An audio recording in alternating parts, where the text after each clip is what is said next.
Ang probinsya noong May 13, 2021. Ang nakaraan, namataan agad ni Cardo ang maraming checkpoints. Sasakyan ni Dalisay! Abulin natin! Inalerto na lahat ni Albert ang dadaanan ni Cardo. Kaya kahit saan sila magpunta ay may checkpoint. Dalisay, sumuko ka na. Lalo lang bibigit ang kaso mo. Sabi ni Albert, suyurin niyo lahat ng pwedeng pagtaguan ni Dalisay. Sabihin niyo na suyurin nila lahat ng pwedeng pagtaguan ni Dalisay. Kailangan nating mailigtas si Captain Mante. At si Lia hinahanap na ng kanyang pamilya. Kaya tumawag ang tatay ni Lia kay Albert. Ilang araw na raw itong hindi umuwi. Matawag ako sa kanya pero hindi ako makakonect. Nasaan ang anak ko? Tito, pupunta ako kayo para magpaliwanag. Samantalang si Cardo naman, Lia ay walang imikan na nagkatanginan.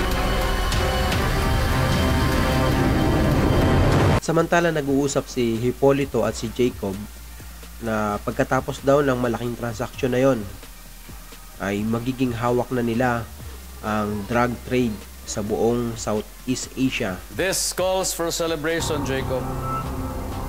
Pagkatapos ng transaksyon na ito, hawak na natin ang drug trade sa buong Southeast Asia at pagkatapos sa buong mundo. Si Mr. Hanson naman at Mr. Wood ay papunta na sa lokasyon kung saan gaganapin ang kanilang transaksyon.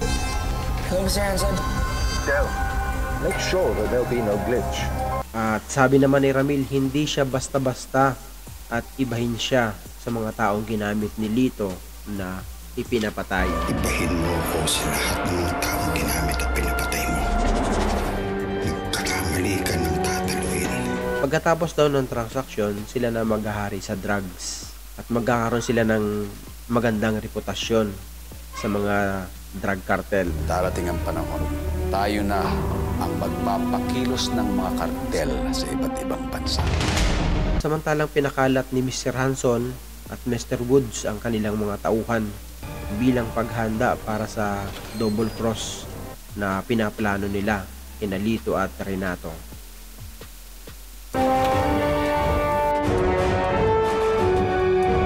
Sinabi naman ng isa sa mga tauhan na nagbabantay sa gate kay Ramil na, "Boss, nandiyan na yung mga katransaksyon nyo." Mukhang napaaga sila. Oo nga po, boss eh. Nagtaka si Ramil dahil nakita niya na napakaraming tauhan at nakapwesto na ito sa taas ng mga container van at handang-handa na sila kung ano mang mangyayari. At samantalang tumawag si Lito kay Ramil at tinatanong kung okay daw ba yung lugar, kung secure daw ba sila. Boss. Kumusta ang lugar, Ramil? Secured naman lahat? Oo, boss. Sa isip-isip ni Ramil, kung yun ang katapusan na ng buhay niya, isasama niya na si Boss Lito niya at ang mga kasamahan nito. Who are you? Me? Right-hand man, Boss Lito. Where's your boss? At dumating na nga si Lito sa lokasyon. Ramil, sigurado ako hindi nila tayo maisa dito sa teritoryo natin. At nagsimula na ang kanilang transaksyon. I'm never late. I can see that you arrived earlier than expected. At sabi ni Mr. Hanson, pwede daw ba silang makasiguro kung talagang original yung drugs na ibibigay sa kanila. At chinek nga kung okay daw ang epektos. At chinek kung okay daw ba ang epektos, kung ang ginamit daw ba high grade material. Kaya pinacheck ni Mr. Hanson at okay naman daw.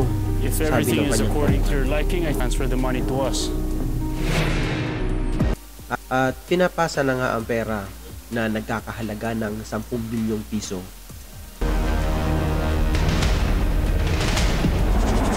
Eto.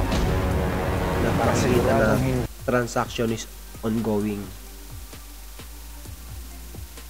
Hindi tayo magkukulang ni isang sentimo. Tuwang-tuwa naman si Renato at Jacob dahil nakikita nilang pumapasok na yung pera. A beautiful sight. Yes, of course. Simula na ito ng paghahari natin, Jacob. Transaction complete. Tuwan-tuwa na ang grupo ni Lara maging si Lito. Boss, transaction's complete. Samantalang si Ramil ay dahan-dahan nang nakikiramdam at unti-unti na itong paalis. Apologize for everything that happened before, Mr. Balmortia. Nagulat at natulala si Jacob nang nakita niya na ang current balance ay 0 na. Dito na may problema. Kala ni Renato ay nagbibiro si Jacob. Baka daw blitz lang yon. Manis ka. Pinacheck ni Lito kay di Santi ang pera. Santi! Boss, nawala yung pera! Huwag niyo silang palalabasin! Yan kaprobinsyano, update natin sa Ang Probinsyano. Tutok lang kaprobinsyano para sa mga bagong updates ng Ang Probinsyano. Pahit naman ang subscribe button kaprobinsyano para lagi kayong updated sa mga bagong videos na ilalabas natin. Maraming salamat at lagi kayong mag-ingat. God bless.